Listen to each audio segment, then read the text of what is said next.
Significant economic, social and environmental benefits can be achieved by using rainwater.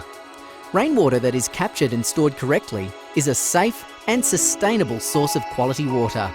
Rainwater is as safe as any source of water, provided certain safety precautions are taken as part of water capture, storage and distribution. In fact, some say that rainwater is safer than water supplied through mains or reticulated water systems.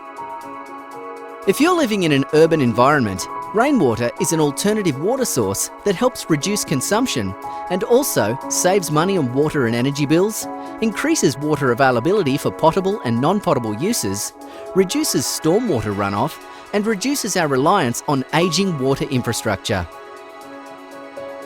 There are now many parts of the world, such as the USA, India, Asia, Africa, Europe, and many others, that are experiencing lower than average rainfall and lower water levels in their water storages.